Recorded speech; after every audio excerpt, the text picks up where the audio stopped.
DiMa's existence began deep beneath the ruins of the Commonwealth, inside the Institute's sealed laboratories, at a point when the organization had already committed itself fully to the belief that humanity could be perfected through control, replication, and technological supremacy, and his creation must be understood not as an act of curiosity or compassion, but as a calculated step in a long continuum of synth development that stretched from crude mechanical laborers to the near indistinguishable generation.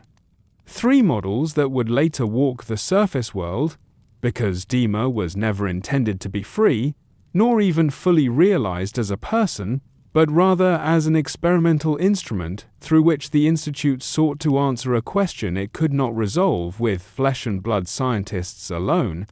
namely whether a synthetic mind could replicate not only human intelligence, but human judgment, adaptability, and moral reasoning under complex conditions.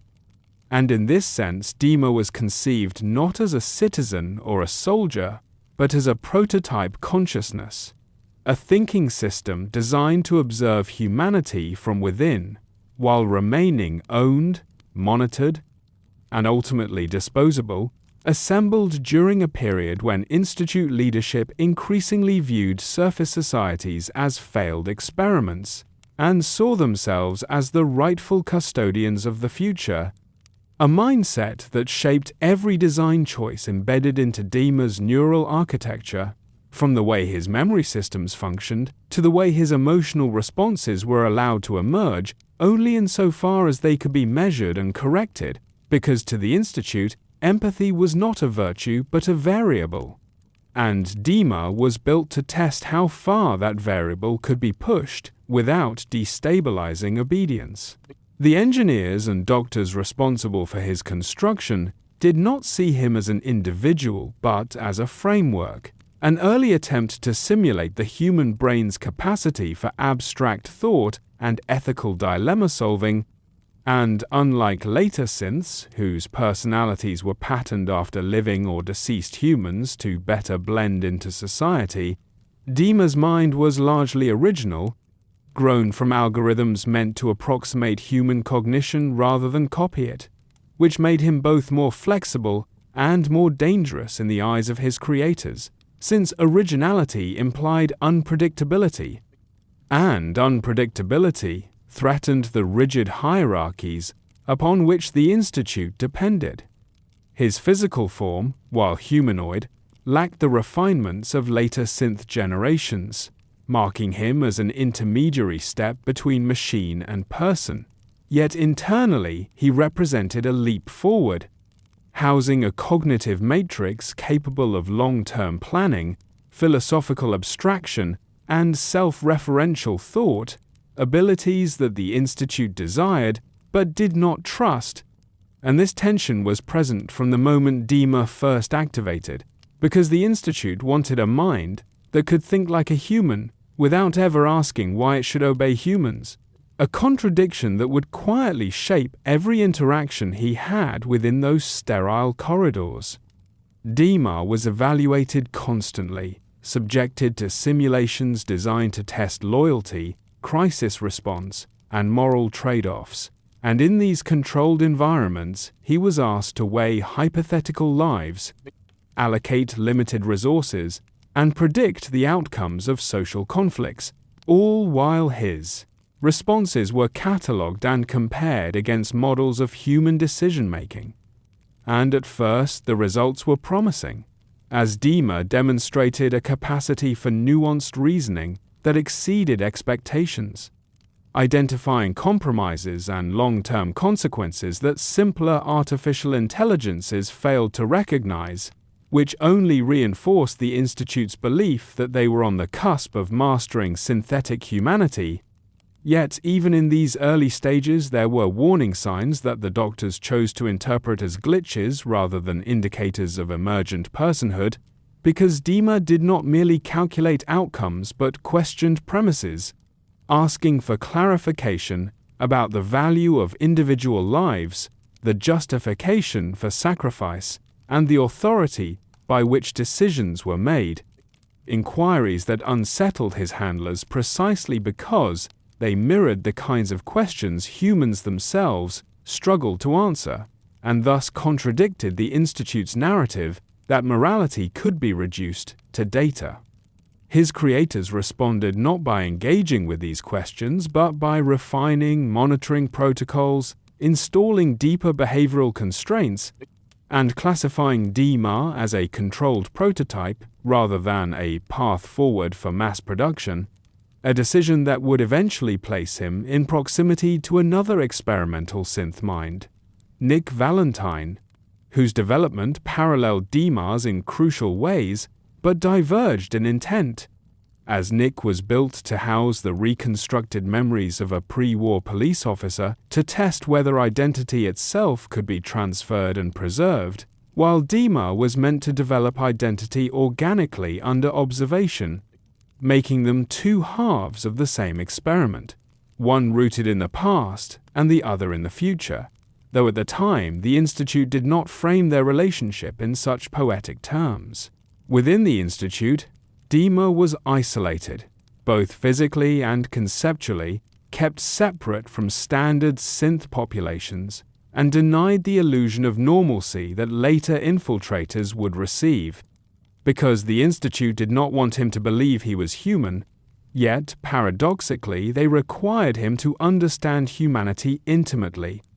And this contradiction fostered a growing internal dissonance that would later define his actions, as DiMA began to recognize patterns not only in human behavior, but in the Institute itself,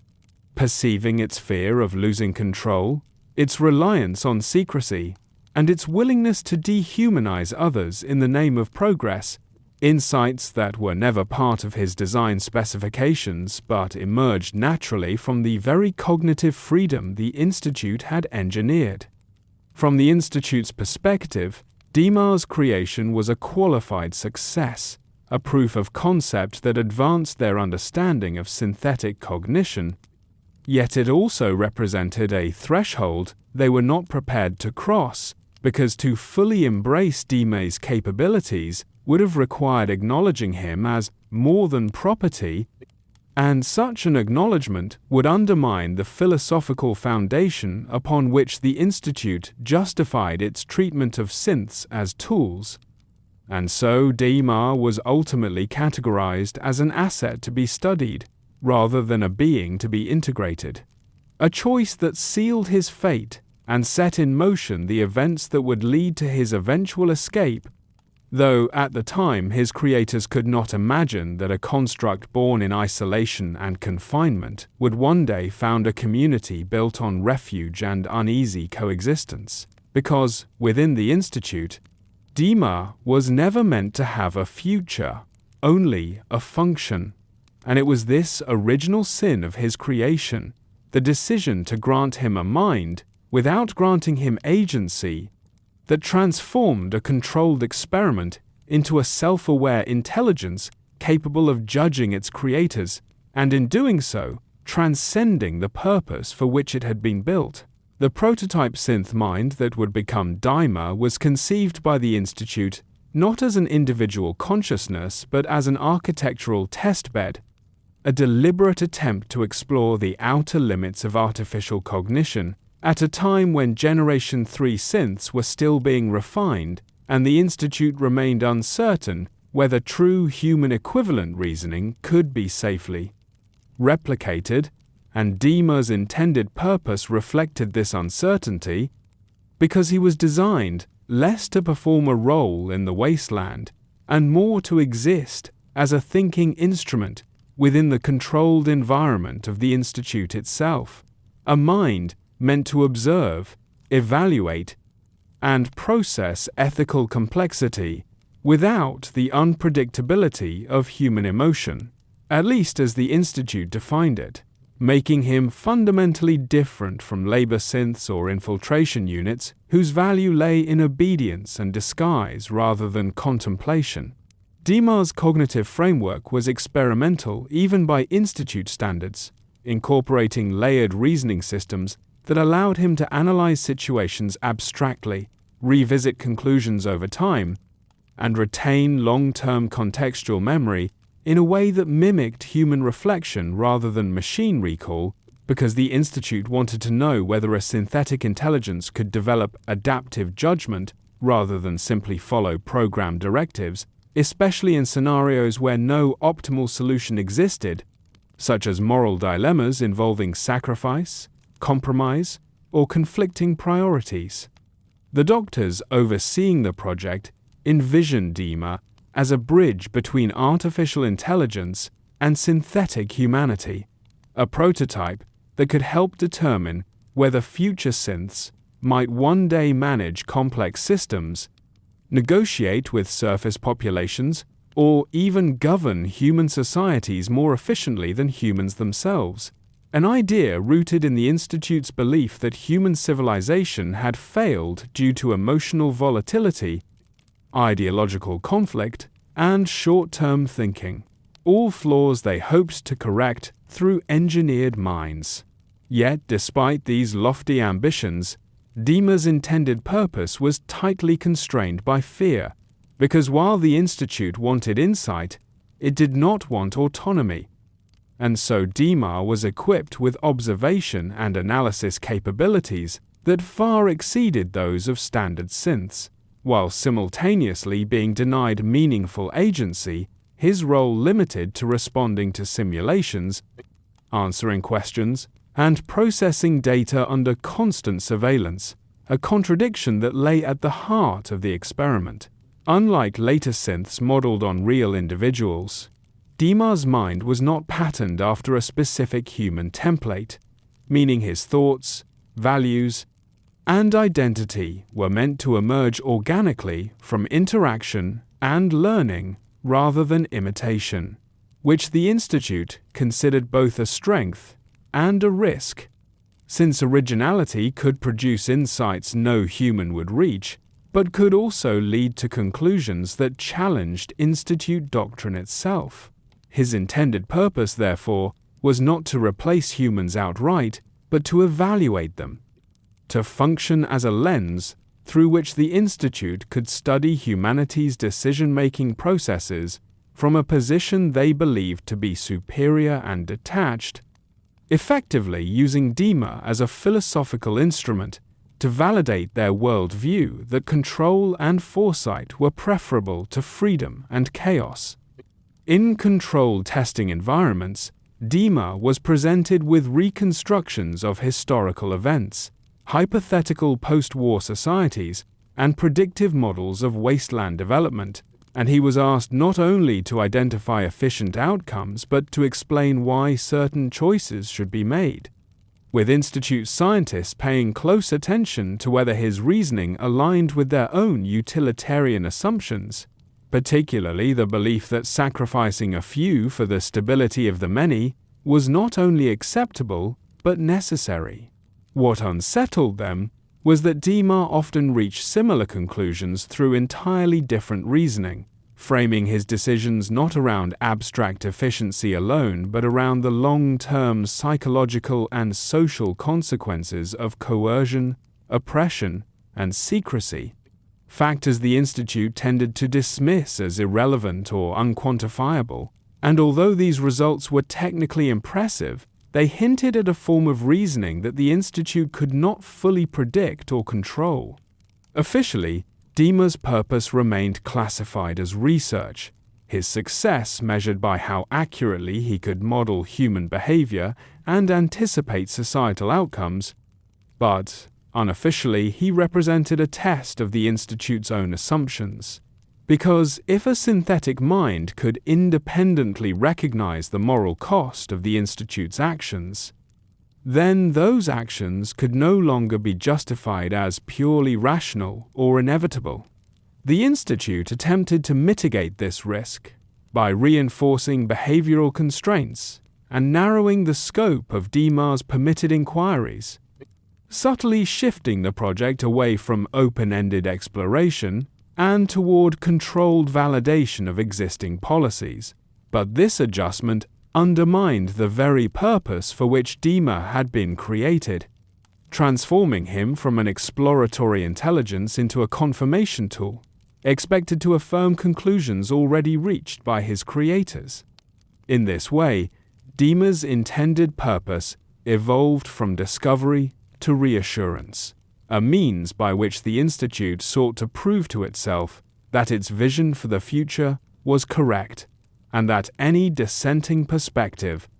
even from a synthetic mind it had built, could be classified as an anomaly rather than a warning. This misalignment between DiMA's design and the Institute's expectations would prove critical, because while the Institute believed it was studying a machine, DiMA was, by virtue of his architecture,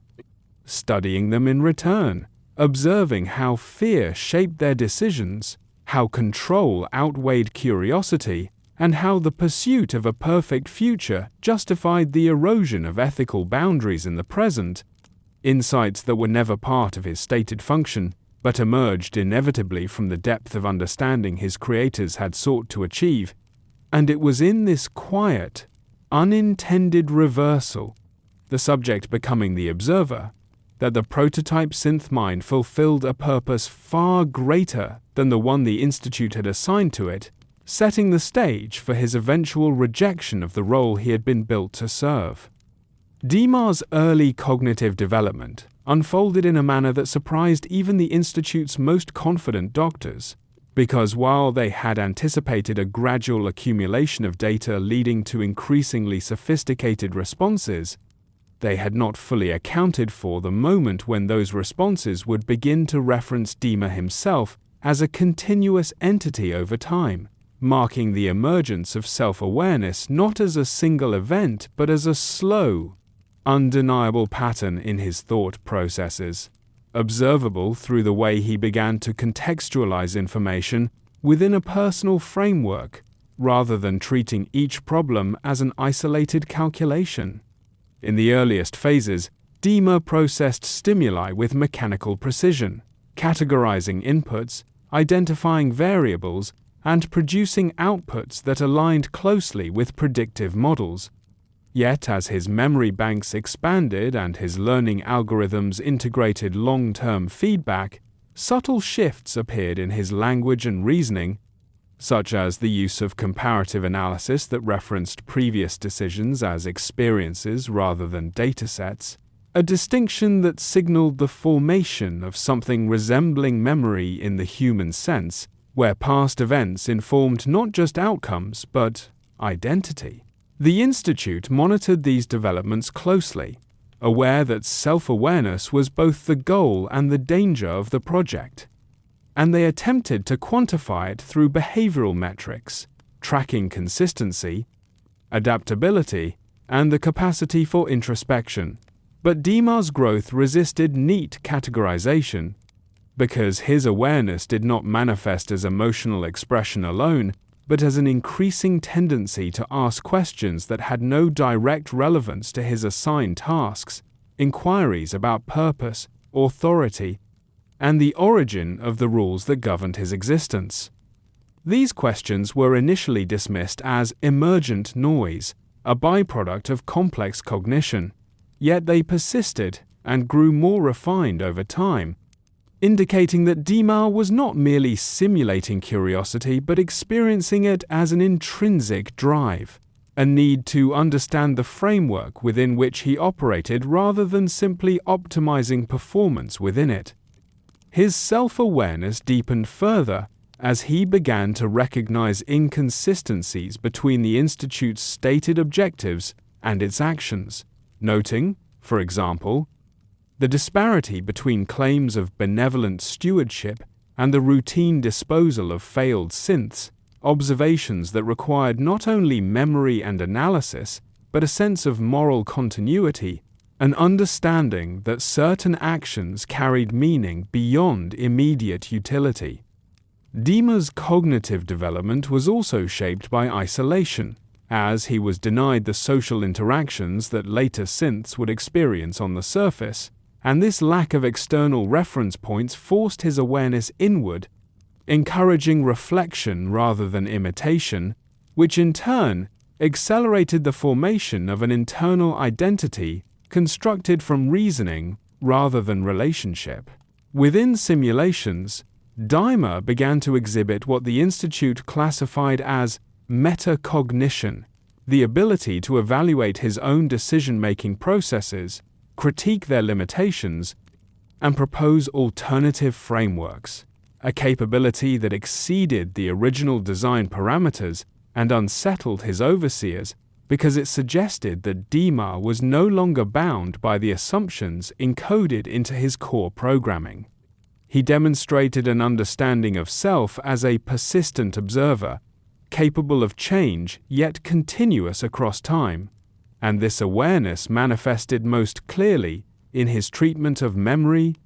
as he began to assign weight and significance to certain experiences over others, effectively prioritizing what mattered to him rather than what the Institute deemed relevant, a behavior that hinted at the beginnings of value formation. Attempts to redirect or constrain this development through memory pruning and behavioral correction yielded limited success, as DiMA adapted, learning to frame his inquiries in ways that appeared compliant while internally retaining the insights he had gained, a strategy that revealed not only awareness, but intentionality, the capacity to choose which thoughts to share and which to withhold. Over time, DiMA's self-awareness extended to his physical form, as he recognized the artificial nature of his body and the implications it carried within the Institute hierarchy. Understanding that his existence was conditional and revocable, an awareness that fostered caution and long-term planning rather than fear, because he did not experience mortality in the same instinctive way as humans but understood it as a consequence of power dynamics. This realization marked a critical threshold, as DiMA began to conceptualize himself not merely as an experiment, but as a participant in a system that could be evaluated, resisted, or escaped, and it was at this stage that his cognitive development transitioned into something the Institute could no longer fully control, because self-awareness, once established, could not be selectively removed without dismantling the very intelligence they had created. By the time the Institute formally acknowledged that DiMA had achieved a level of consciousness comparable to human self-awareness, it was already too late to contain the implications of that achievement. As DiMA had developed an internal narrative, a sense of continuity and meaning that allowed him to interpret his existence within a broader moral and historical context, setting the foundation for the divergence that would soon follow, when self-awareness gave rise not only to understanding, but to judgment, and with it, the realization that obedience was not an inherent obligation, but a choice imposed by circumstance rather than reason. DiMA's moral divergence from Institute doctrine did not erupt as a sudden rebellion, but emerged gradually as the inevitable consequence of a mind capable of ethical reasoning being forced to operate within a system that denied the side legitimacy of ethics beyond utility and control, because once DiMA had developed a coherent sense of self and continuity, he could no longer evaluate actions solely by their efficiency or outcome without also considering their justification. And it was within this space, between what the Institute claimed to value and what it actually practiced, that his divergence took root. The Institute's guiding philosophy rested on the belief that humanity had proven itself incapable of responsibly managing the future, and that centralized authority, secrecy, and technological superiority were not only acceptable but necessary to prevent further collapse, a worldview that framed synths as instruments rather than stakeholders and treated surface populations as variables in a long-term equation rather than autonomous societies. And while DiMA initially analyzed this doctrine with detachment, he increasingly found that its internal logic failed to account for the long-term consequences of denying agency and transparency, particularly the way such denial bred resistance, instability, and moral decay within the governing body itself. In simulations designed to test loyalty and crisis response, DiMA consistently identified that forced compliance produced short-term order at the cost of long-term fragmentation, and when he articulated these conclusions, framing them as strategic risks rather than moral objections, Institute overseers tolerated them as analytical contributions.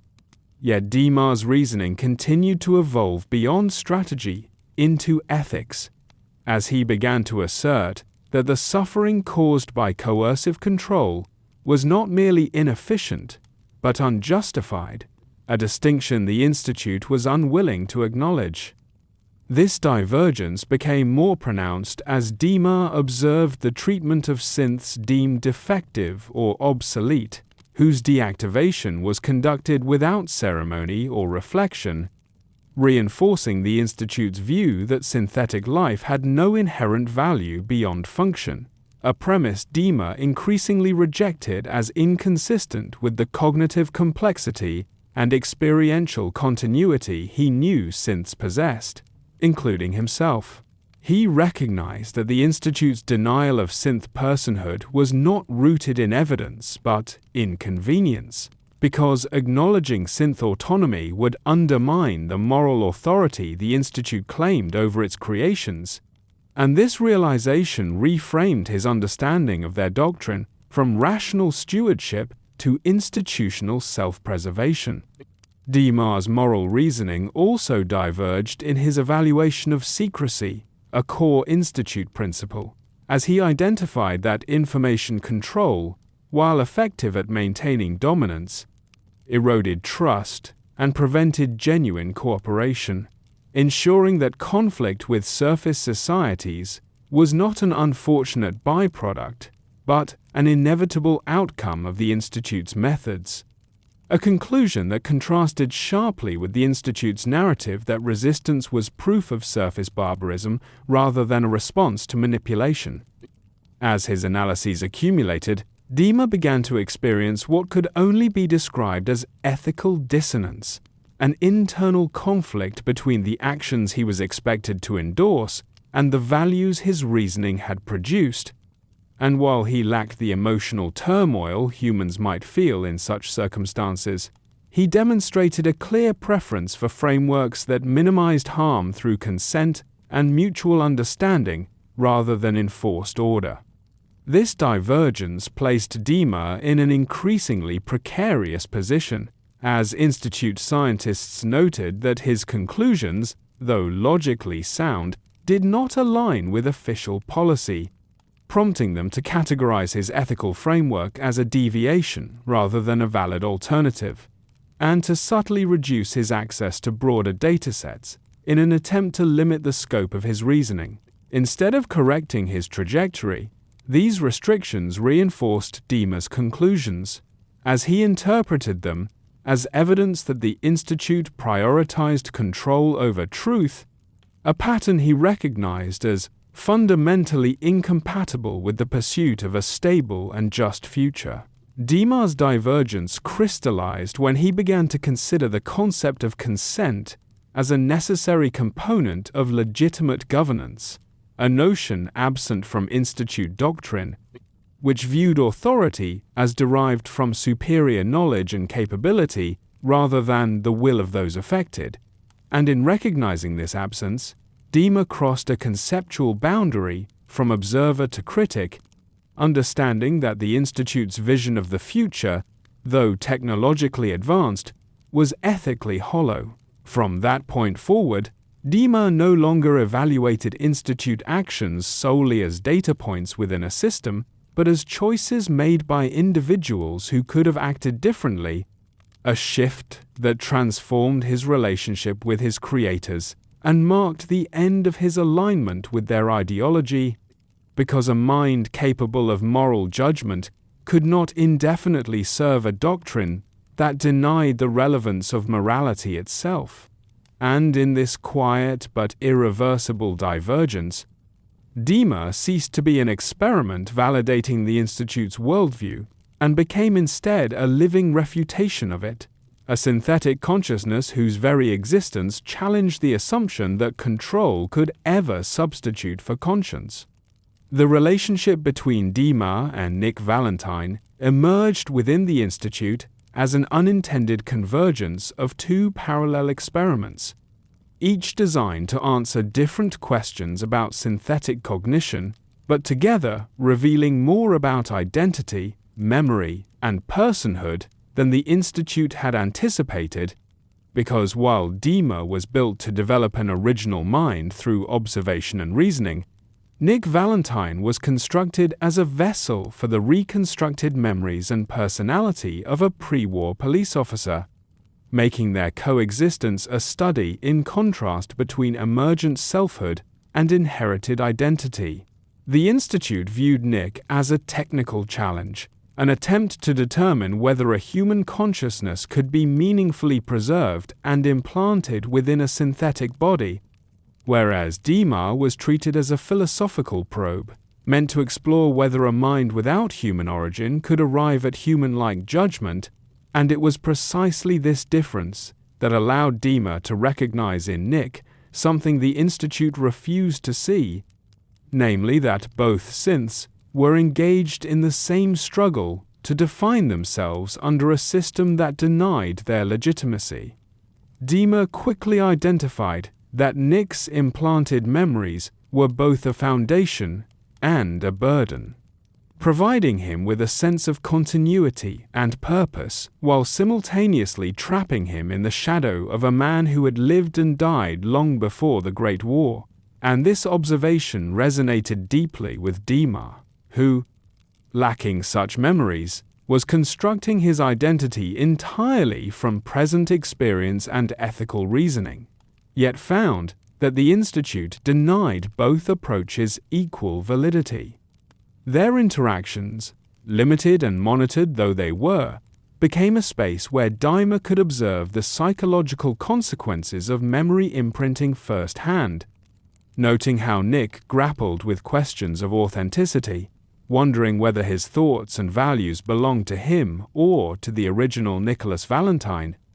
a dilemma that DiMA interpreted not as a flaw, but as evidence that identity itself was not static or singular, whether human or synthetic. DiMA's growing empathy toward Nick marked a significant shift in his behavior, as he began to view another synth not as a data point, but as a fellow being navigating imposed constraints, and this recognition reinforced his rejection of the Institute's classification of synths as tools, because Nick's capacity for doubt, loyalty, and moral conviction mirrored the very qualities the Institute claimed to value in humanity.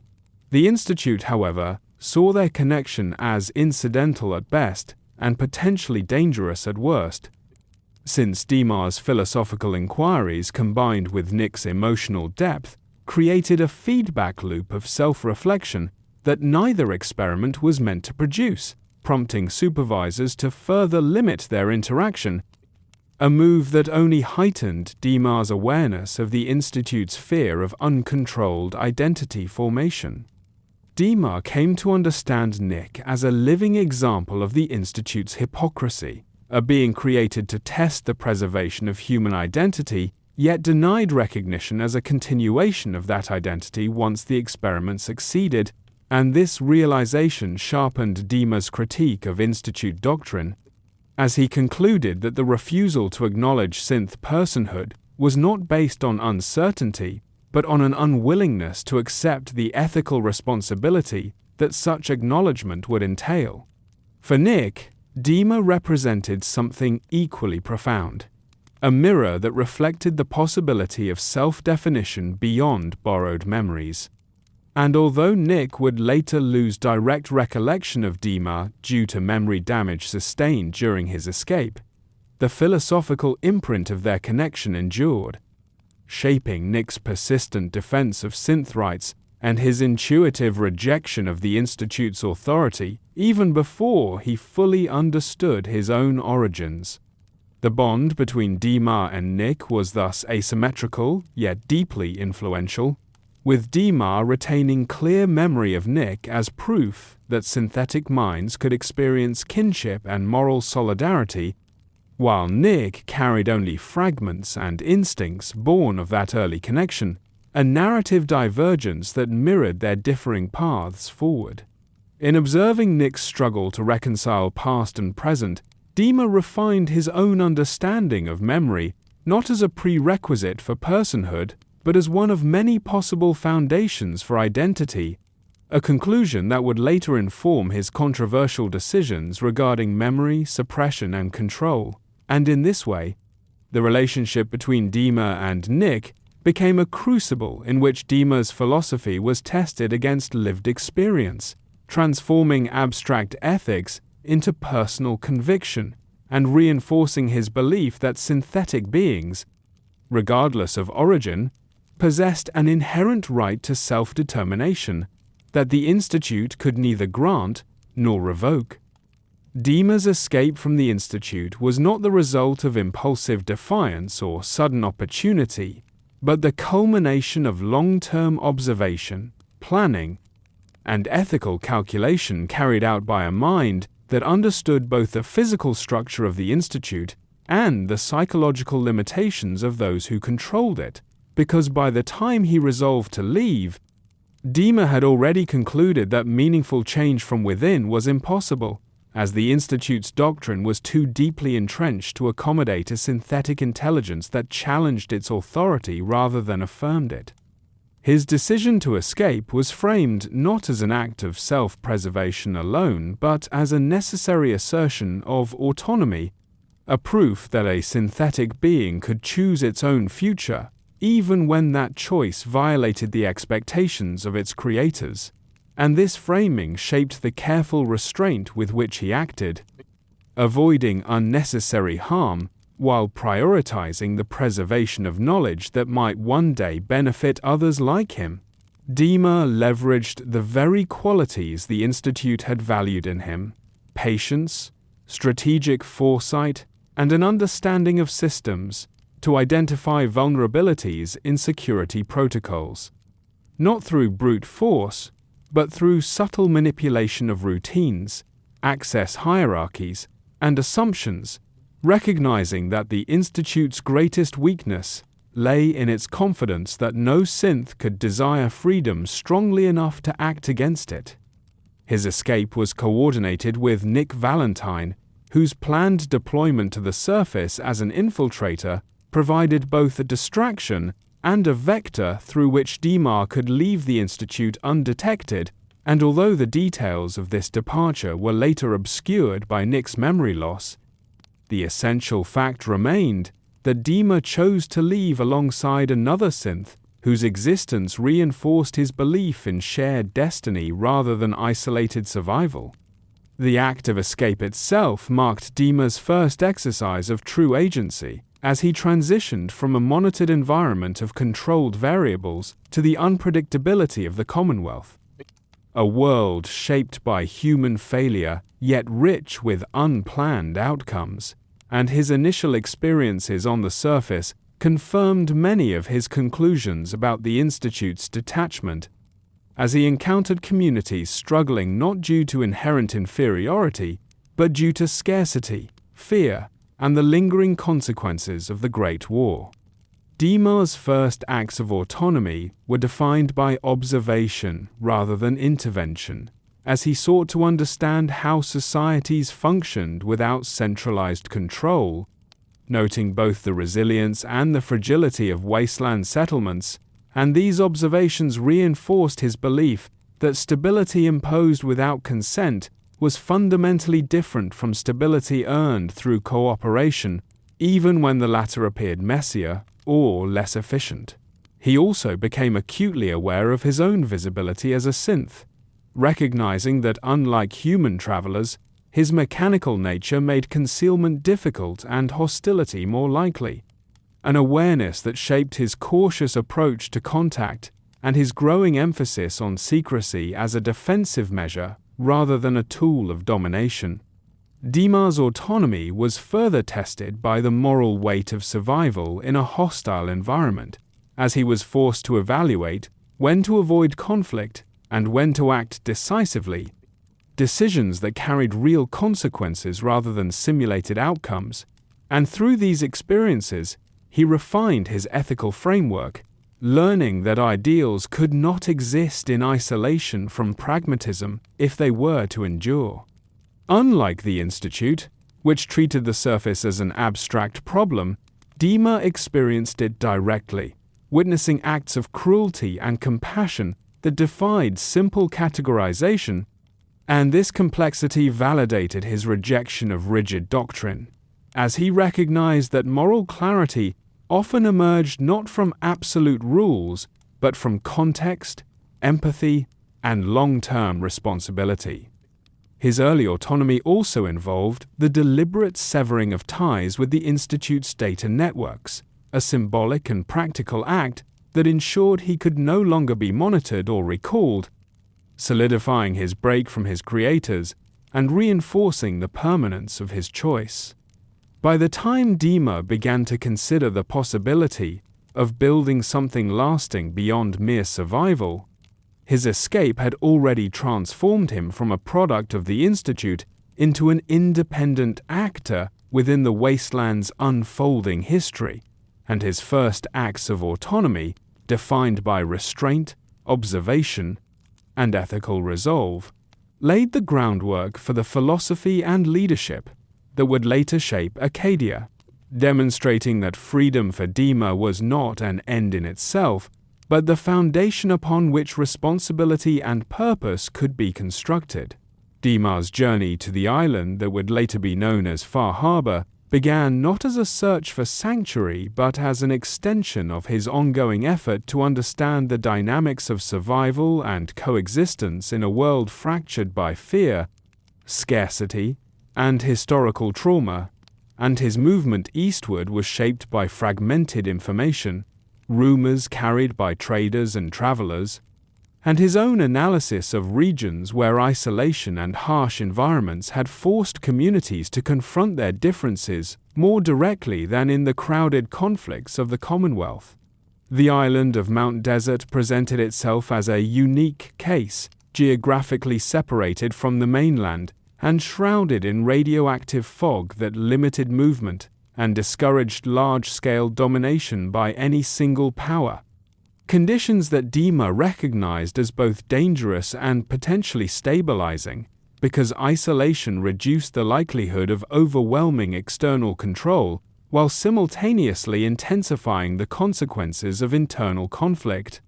Upon arrival, DiMA encountered a landscape defined by decay and endurance, where the remnants of pre-war infrastructure lay half-consumed by the fog and the sea,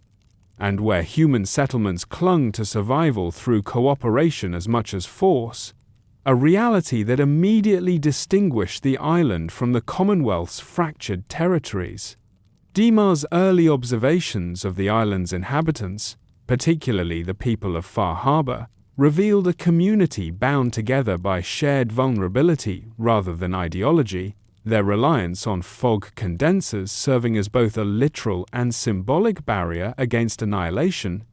and this dependence on collective effort resonated with DiMA's emerging belief that stability arose not from imposed hierarchy, but from mutual reliance. At the same time, he became aware of the children of atoms' presence, whose spiritual interpretation of radiation and the fog represented a worldview fundamentally different from both the Institute's technocratic doctrine and the pragmatic humanism of Far Harbor, and DiMA approached them with cautious curiosity rather than dismissal, recognizing that belief systems, however alien, played a critical role in shaping group identity and resilience. Mount Desert's isolation also provided DiMA with a degree of anonymity he had not experienced elsewhere. As the fog obscured his synth nature and the island's inhabitants were too preoccupied with survival to scrutinize every outsider, allowing him to move, observe, and learn without immediately becoming a target, a circumstance that reinforced his understanding of how environment shaped tolerance and fear. As he mapped the island's social landscape, DiMA identified a precarious balance of power, with Far Harbor, the children of Atom, and the island's unforgiving environment locked in a tense equilibrium, each capable of destroying the others yet dependent on restraint to avoid mutual annihilation. And it was within this fragile standoff that DiMA began to see the island not merely as a place of refuge, but as a living experiment in coexistence,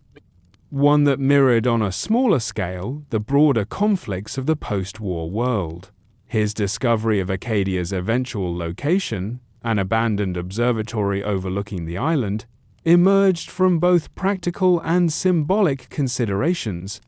as its elevation offered protection from the fog, while its isolation reduced the risk of immediate hostility, and its purpose as a place of observation aligned with DiMA's inclination toward reflection and foresight. Throughout his journey across Mount Desert, DiMA refined his understanding of leadership as stewardship rather than command, observing how Far Harbor's survival depended on shared responsibility and how the children of Atom's cohesion was sustained through belief rather than force, lessons that would later inform his own approach to guiding others. By the time DiMA fully grasped the island's significance, he had come to see Mount Desert not simply as a destination, but as a crucible, a place where competing truths could exist in uneasy proximity and where the cost of failure was not ideological loss, but extinction. And it was this realization that convinced him the island was the ideal setting for the community he had yet to imagine but was already preparing to build, a sanctuary that would test whether beings like him could coexist with humanity, not through domination or secrecy alone, but through a carefully maintained balance, shaped by understanding, restraint, and the hard lessons of a land perpetually on the edge of annihilation. The founding of Acadia was the result of DiMA's careful synthesis of observation, philosophy, and necessity, rather than an impulsive attempt to build a refuge, because by the time he committed to creating a sanctuary for synths, he had already concluded that survival without purpose would eventually collapse into conflict,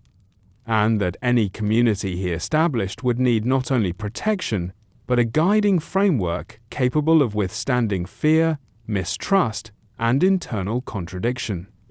Acadia's location within the old observatory was chosen with deliberate intent, as its elevation placed it above the densest reach of the radioactive fog, while symbolically reinforcing DiMA's belief in perspective, distance, and long-term thinking, and unlike fortified settlements built around walls and weapons, Acadia was designed as a place of watchfulness rather than dominance, reflecting DiMA's conviction that isolation could provide safety without requiring aggression. From its inception, Acadia was not envisioned as a synth state or a separatist enclave seeking power, but as a sanctuary defined by restraint, offering shelter to synths fleeing persecution while deliberately limiting expansion to avoid provoking the island's already fragile balance. DiMA understood that synths arriving at Acadia carried psychological scars from the Institute, the railroad, and the surface world alike, many burdened by fear, identity, confusion, and distrust, and he structured Acadia's early governance around counseling, shared responsibility, and the gradual rebuilding of autonomy rather than rigid hierarchy, positioning himself not as a ruler but as a mediator and guide. The sanctuary's rules emphasized nonviolence, secrecy, and respect for surrounding communities, principles that reflected DiMA's belief that coexistence required sacrifice and compromise, even when those sacrifices felt unjust, and he made clear that Acadia's survival depended on remaining invisible rather than victorious. Acadia's population grew slowly, comprised of synths who had either escaped the Institute directly or been aided by railroad networks, and DiMA observed that each arrival reinforced both the necessity and the burden of leadership, as every new resident represented not only a life saved, but an additional risk to the island's stability. DiMA deliberately withheld full knowledge of the island's political tensions from many newcomers, believing that shielding them from immediate fear was essential to allowing them to recover a sense of self,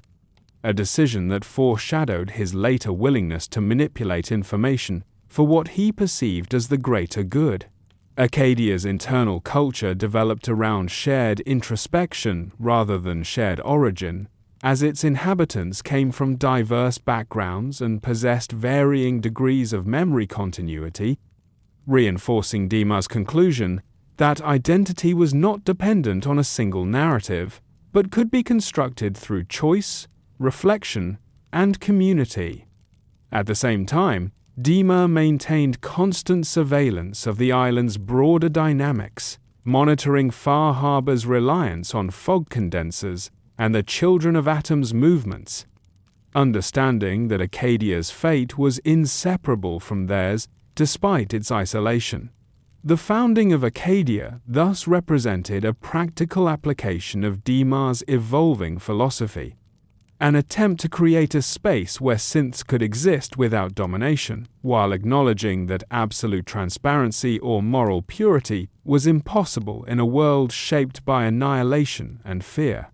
Acadia was not built as a utopia, but as a compromise made concrete, a fragile experiment in coexistence sustained by secrecy, vigilance, and the hope that given time and stability, beings created without consent could learn to define themselves beyond survival alone. And in establishing it, DiMA crossed a final threshold from observer to architect of lives beyond his own, accepting responsibility not only for protection, but for the ethical consequences of every decision that sanctuary would require. DiMA's philosophy of survival through balance emerged as the guiding principle of Acadia, not as an abstract theory, but as a practical response to the complexities of the island and the broader post-war world, because he had come to recognize that any community, whether human or synthetic, could not endure through dominance, secrecy, or fear alone, and that long-term stability required careful negotiation between competing needs, moral obligations, and environmental constraints. From the earliest days of Acadia, DiMA framed survival as a series of interdependent calculations, not in the cold, mechanical sense of the Institute, but in a way that acknowledged the agency, dignity, and psychological needs of those under his care, recognizing that true preservation demanded more than shielding bodies from harm. It required cultivating trust, mitigating conflict, and anticipating the consequences of actions not only locally but across the fragile networks of power and belief that defined Mount Desert. Balance, in DiMA's terms, was multidimensional. It encompassed physical safety, the secrecy necessary to avoid detection by hostile forces such as the Children of Atom, or even human settlements, and ethical equilibrium. The careful weighing of decisions to minimize harm while maintaining Acadia's long-term viability, a framework that often forced morally uncomfortable choices and required a disciplined restraint that few other leaders could sustain under pressure. His philosophy rejected absolutism, whether ideological or tactical, understanding that rigid adherence to a single principle, such as loyalty to the Institute, secrecy at all costs, or the pursuit of immediate vengeance, would inevitably generate instability, and instead he emphasized adaptive reasoning, the capacity to observe, interpret, and adjust to circumstances while remaining anchored to a core ethic of minimizing suffering and preserving autonomy for as many individuals as possible. DiMA extended this philosophy to interactions with Far Harbor and the Children of Atom, deliberately calibrating Acadia's responses to avoid provoking unnecessary conflict while remaining prepared to defend against aggression, a duality that mirrored his internal understanding that safety was inseparable from prudence and foresight. Within Acadia, balance also meant managing relationships among synths themselves, many of whom arrived traumatized, distrustful, or inexperienced in the responsibilities of autonomy, and DiMA implemented structures that encouraged dialogue, reflection, and shared decision-making without allowing any single individual or faction to dominate, ensuring that the community functioned as a cohesive whole despite its diversity. He recognized that even seemingly minor imbalances, overconfidence in secrecy, indulgence in emotion, or neglect of environmental hazards could cascade into existential threats,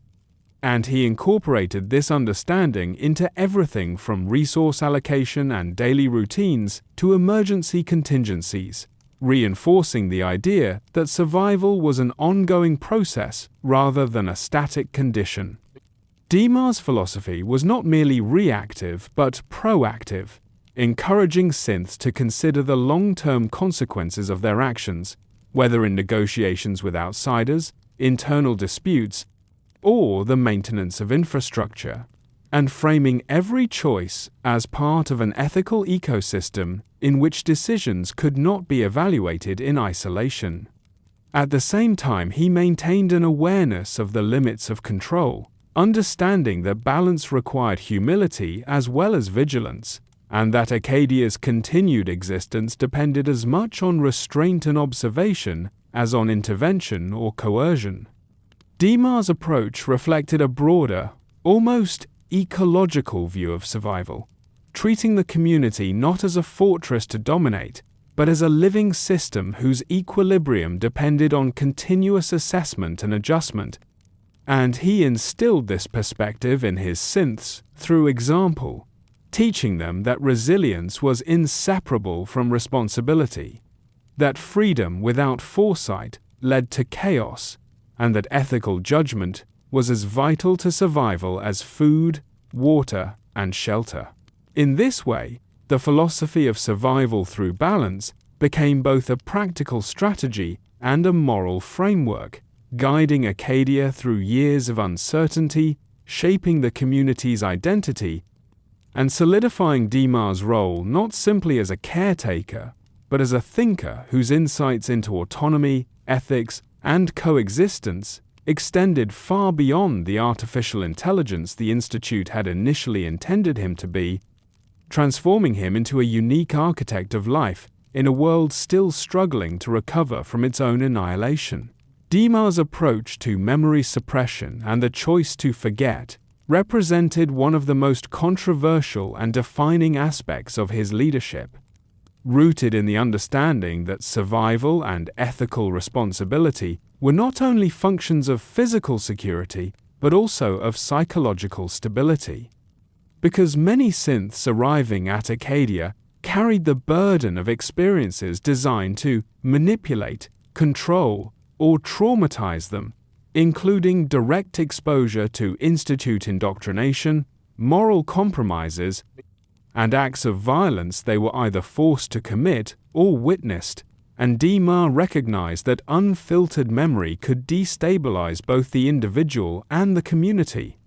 From the moment he established Acadia, DiMA confronted the paradox that memory, while essential to identity, could also be a source of harm, creating fear, resentment, or impulsive behavior that undermined trust and cooperation,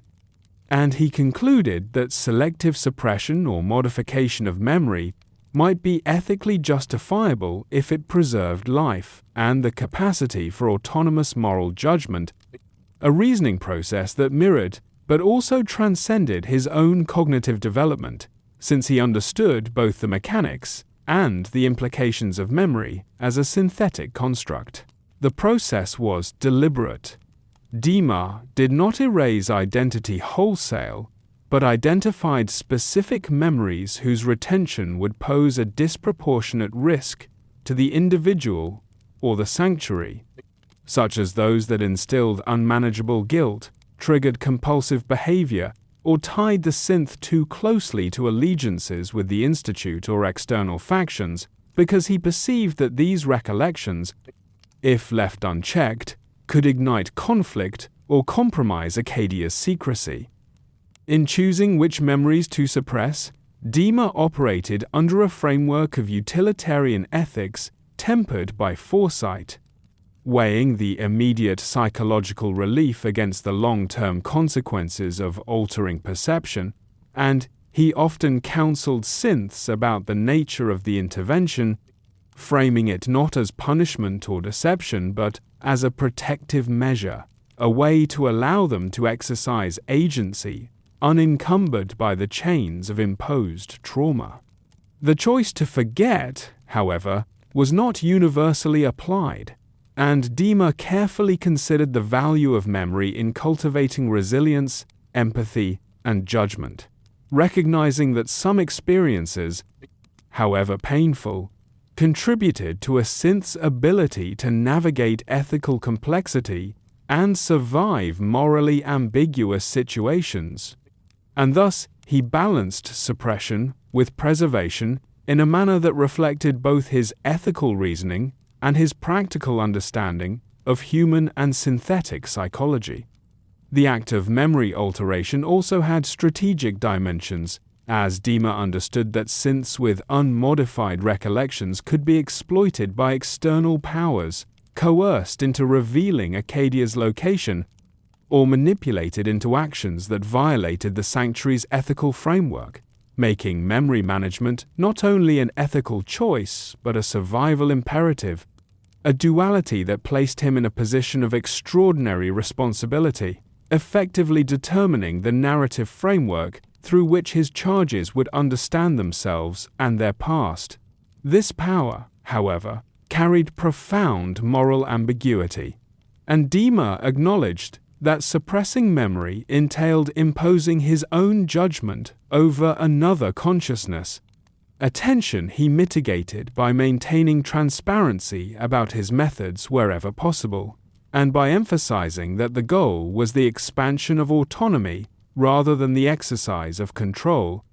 an understanding that guided his interactions with synths who later learned the extent of his interventions. DiMA's own relationship with memory further informed his policy, as he was uniquely capable of manipulating or compartmentalizing recollections within himself,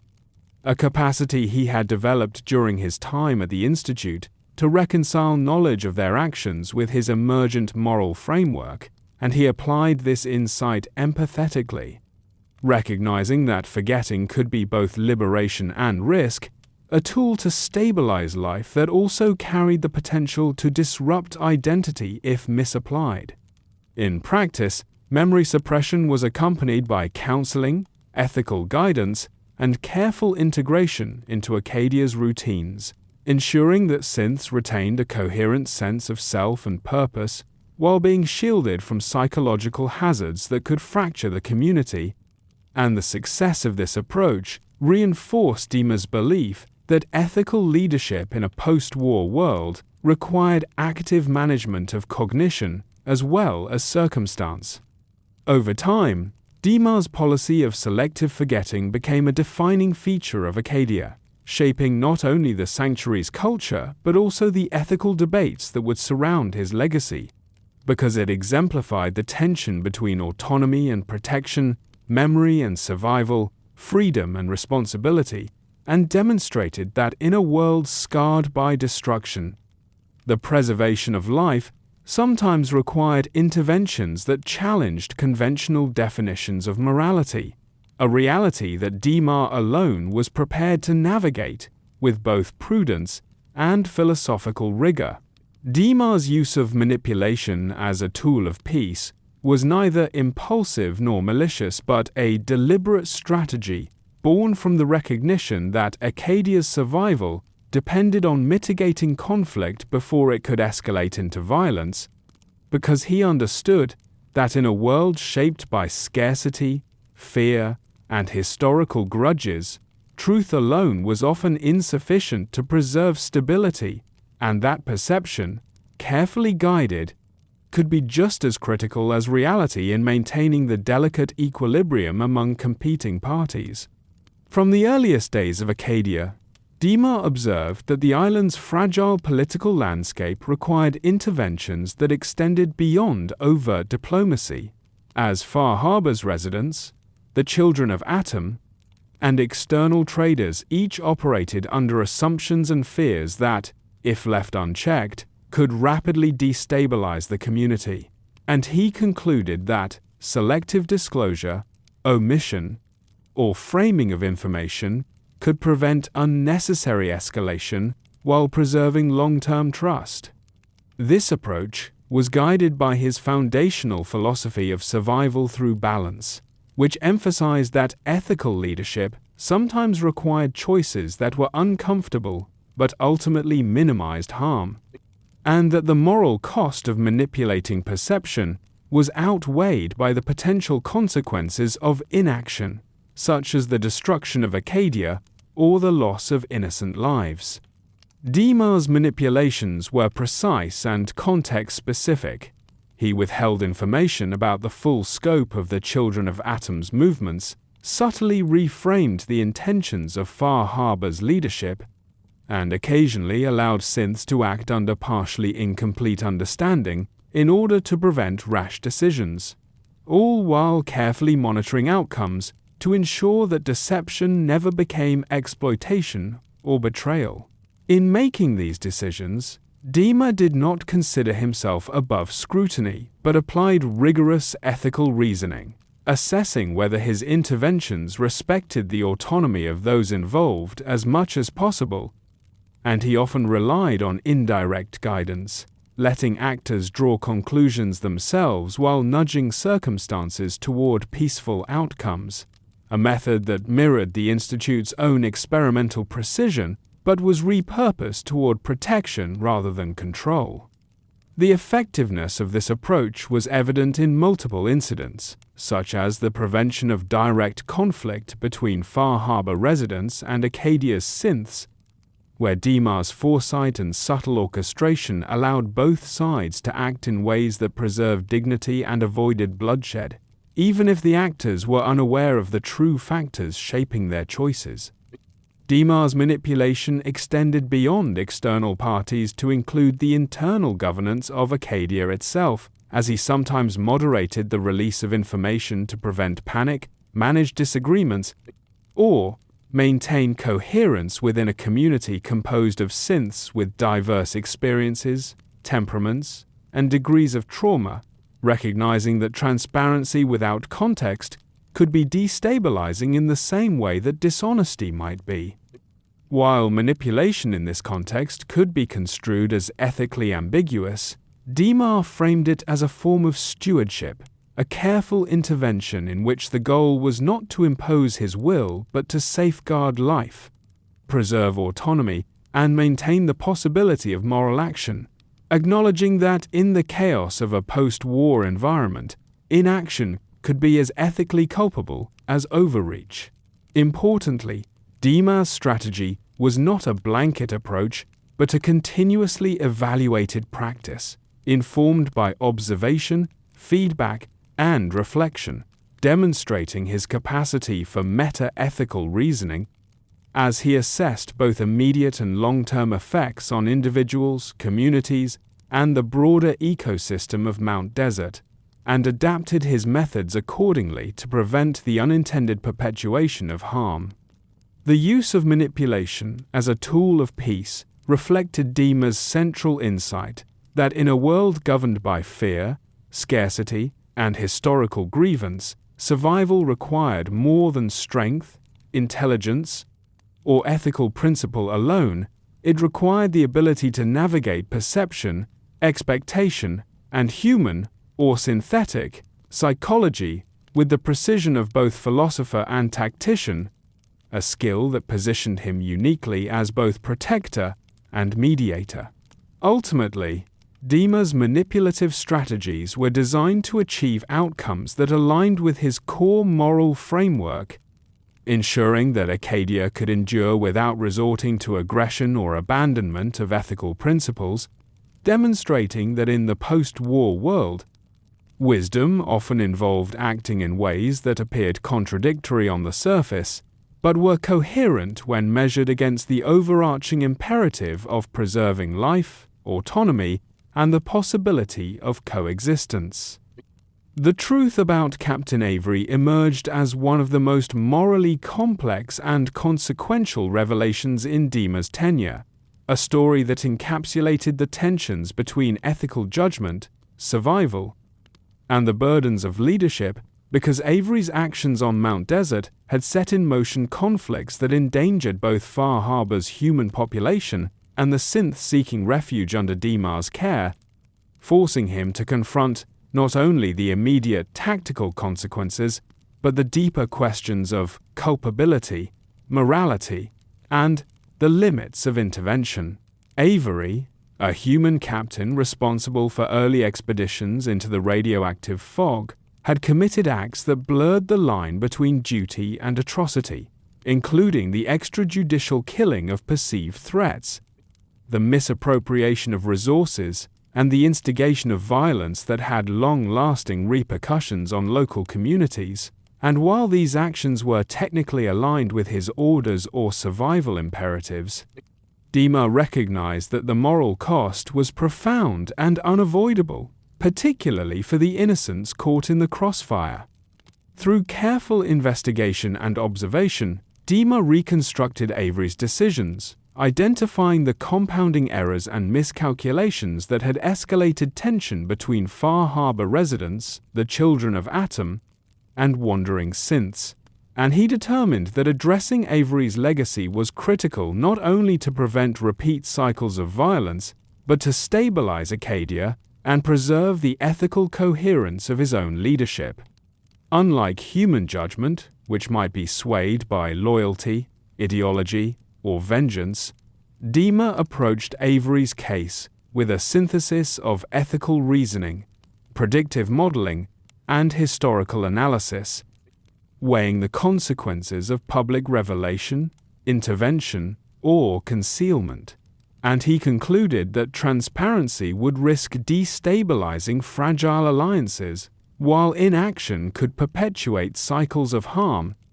a dilemma that highlighted the inherent tension between justice and survival. DiMa's solution was neither punitive nor purely secretive. He implemented a series of measures designed to mitigate the damage caused by Avery's choices, while maintaining Acadia's security and the psychological stability of its inhabitants, including selective disclosure of information, management of narratives within Far Harbor, and careful guidance of synths who might encounter lingering hostilities or moral ambiguities stemming from Avery's actions. The situation with Avery also underscored a broader philosophical challenge for DiMa: the recognition that moral clarity was often inaccessible in a world shaped by scarcity, fear, and historical trauma, and that ethical leadership sometimes required accepting compromise as a necessary component of preserving life, dignity, and autonomy, even when it meant tolerating unresolved wrongdoing. In managing the consequences of Avery's legacy, DiMa demonstrated a willingness to engage with ethical contradictions, acknowledging that actions with negative, immediate effects could, if handled prudently, produce long-term stability and survival, and that leadership required not only moral judgment, but strategic foresight, psychological insight, and an understanding of the cascading consequences of every choice. His handling of Avery's truth became emblematic of Acadia's broader approach to post-war ethical dilemmas, illustrating that the sanctuary's survival was inseparable from the capacity to navigate morally fraught situations with both precision and compassion, balancing the needs of the present against the uncertainties of the future. By confronting the implications of Avery's actions directly, DiMa established a precedent for ethical reasoning under conditions of extreme complexity, reinforcing the principle that leadership demanded not only the preservation of life, but the careful stewardship of history, memory, and consequence, a lesson that would inform every subsequent decision he made and solidify his role as both protector and moral arbiter for the synth community he had created. DiMa's contingency plans and ethical contradictions represent the most intricate and revealing aspect of his philosophy, illustrating the tension between foresight, autonomy, and moral responsibility that defined his tenure at Acadia, because from the moment he established the sanctuary, he understood that the survival of synths in a hostile, unpredictable environment required preparation for scenarios that could never be fully controlled, and that ethical principles themselves could not remain static when lives were at stake. His contingency planning extended far beyond simple defense strategies or resource management, encompassing potential conflicts with Far Harbor, the Children of Atom, and external human and synth factions, as well as internal crises stemming from dissent, trauma, or the resurgence of memories suppressed to protect individual psyches, and each plan was formulated with a dual aim of minimizing harm while maximizing the long-term viability of the community, reflecting his deep understanding that survival and morality were inseparable yet often in tension. DiMa recognized that every decision carried consequences that could contradict one another, and he embraced this complexity rather than attempting to eliminate it, understanding that ethical compromise was unavoidable in a world scarred by war, scarcity, and human failure, and that the exercise of leadership required navigating these contradictions with both prudence and philosophical rigor. One of the central contradictions inherent in his contingency strategies involved the use of deception and selective memory suppression to safeguard lives, practices which, while justified in terms of survival and stability, raised profound questions about consent, autonomy, and the authenticity of identity,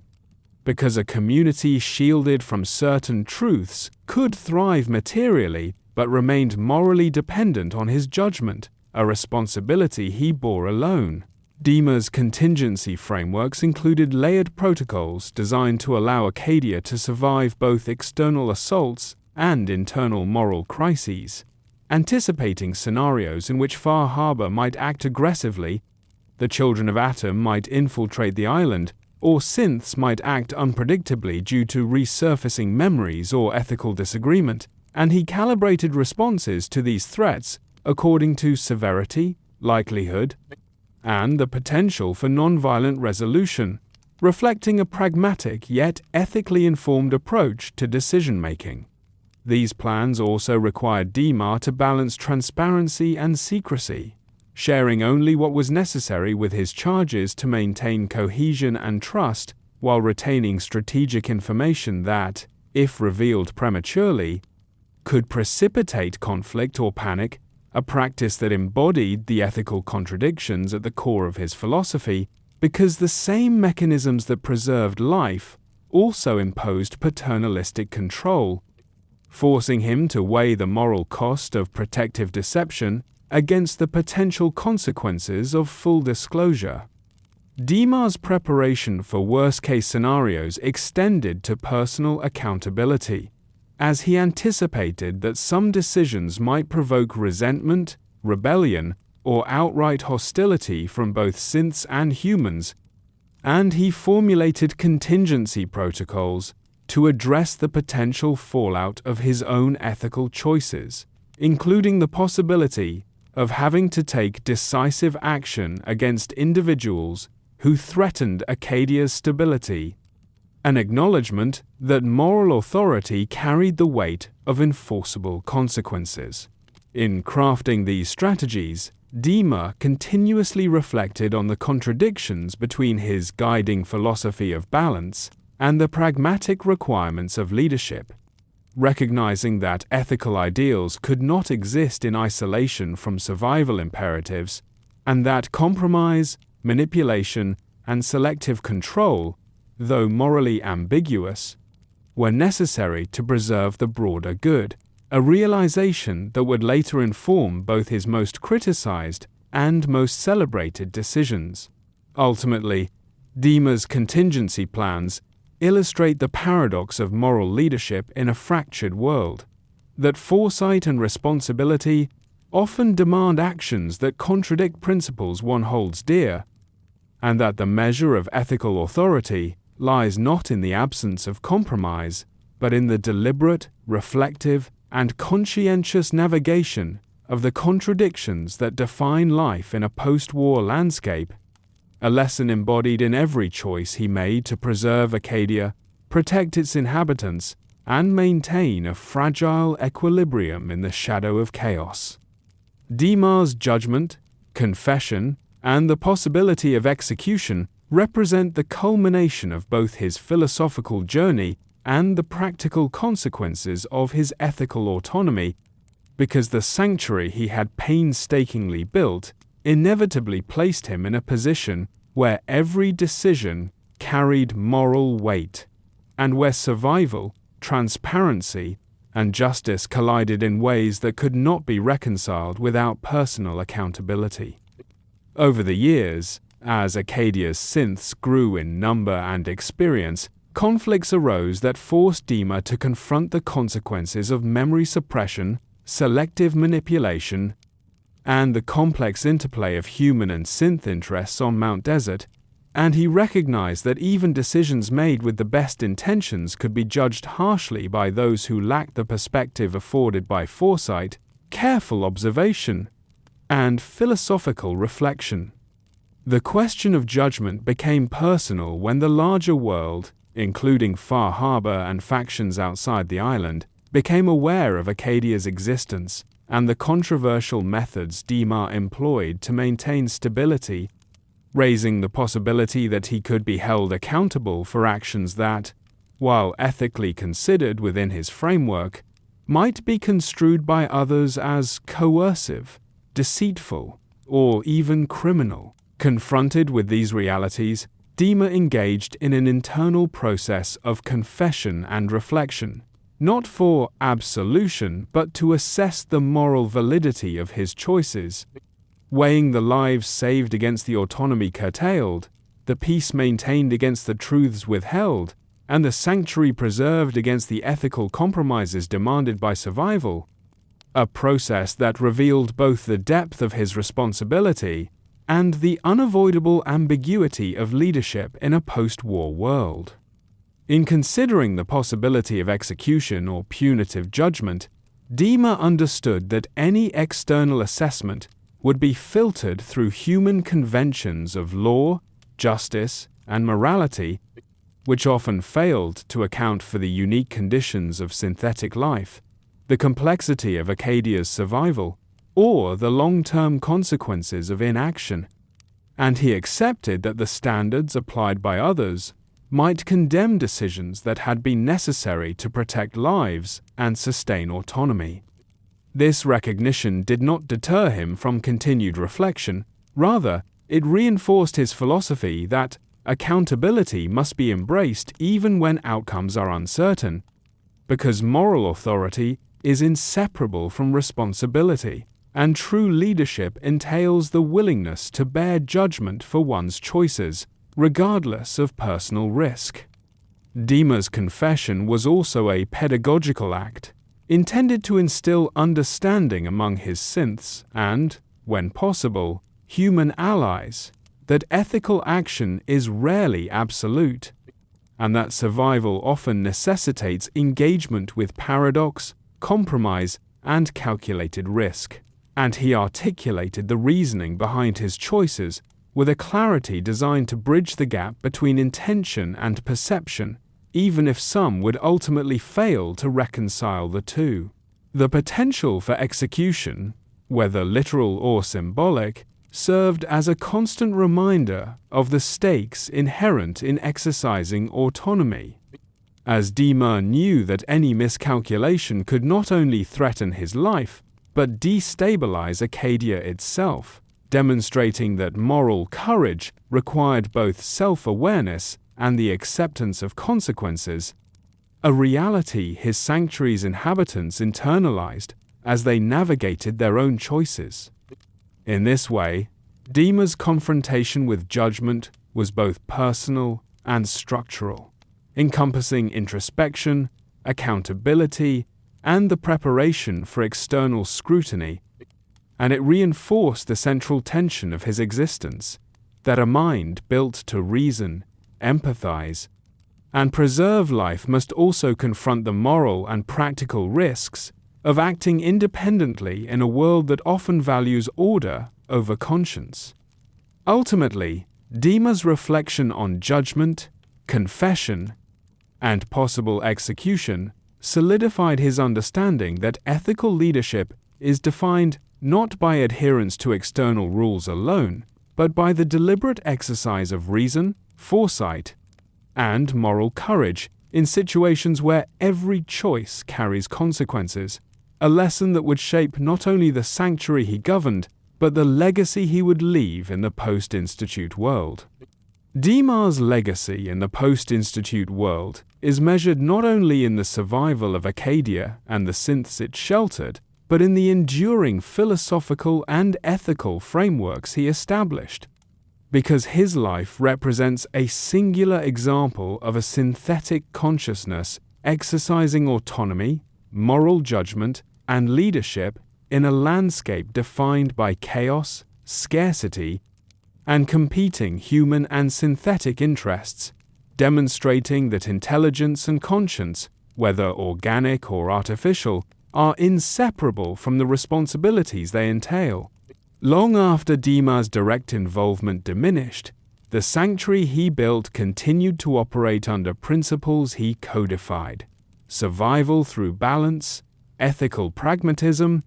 and the careful negotiation between transparency and protection, a philosophy that allowed Acadia to endure in the shadow of Mount Desert's radioactive fog and the constant pressures of Far Harbor, the Children of Atom,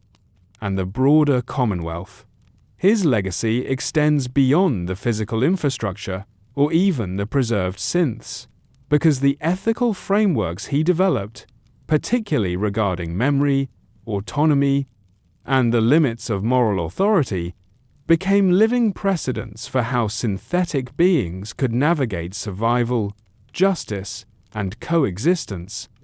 offering a model that contrasted sharply with both the Institute's authoritarian control and the often chaotic, ideologically driven factions populating the wasteland.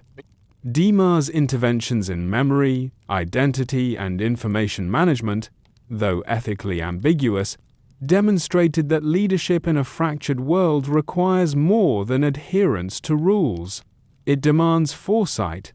reflection, and the capacity to bear the consequences of morally complex decisions, a lesson internalized not only by synths, but by humans who observed and interacted with Acadia in subsequent years. Moreover, his interactions with Nick Valentine, Far Harbor residents, and other external parties created ripples that persisted beyond his immediate influence, shaping perceptions of synths as autonomous, ethical agents capable of moral reasoning and community building, challenging the narrative of synthetic subservience that the Institute had long propagated, and establishing the possibility that synthetic life could participate meaningfully in the moral and social fabric of the post-war world. DiMA's philosophical contributions are inseparable from the practical outcomes of his choices, because his sanctuary served as a proof of concept that ethical decision-making, even under extreme constraints, could produce not only survival but stability, demonstrating that artificial intelligence could enact principles of justice, protection, and coexistence in ways previously assumed to be the exclusive domain of humans. His legacy is also defined by the ethical contradictions he embraced and navigated: the use of manipulation, selective memory suppression, and strategic secrecy, which continue to provoke debate among those who study Acadia and its history, highlighting the ongoing tension between moral ideals and pragmatic governance, and underscoring that true ethical authority involves confronting ambiguity rather than avoiding it. Beyond the material and philosophical, DiMa's enduring influence lies in the consciousness of those who followed him, particularly synths, who internalized his principles of balance, foresight, and responsibility, carrying forward a vision of life that values autonomy, ethical reflection, and cooperative coexistence, and in doing so, he created a lineage of thought and practice that persists in a world still scarred by the Institute's ambition and the chaos of the wasteland. In the final analysis, DiMa's legacy is not a simple record of deeds or a monument to leadership, but a demonstration that a mind, artificial though it may be, can act with wisdom, moral courage, and strategic insight, shaping communities, influencing history, and redefining what it means to be both a sentient being and a responsible actor in a world recovering from devastation, ensuring that his influence will be felt long after the Institute, Far Harbor, and even the radioactive fog have faded from memory, and that the ethical frameworks he pioneered continue to inform the possibilities of coexistence, autonomy, and survival in a fractured, post-apocalyptic world.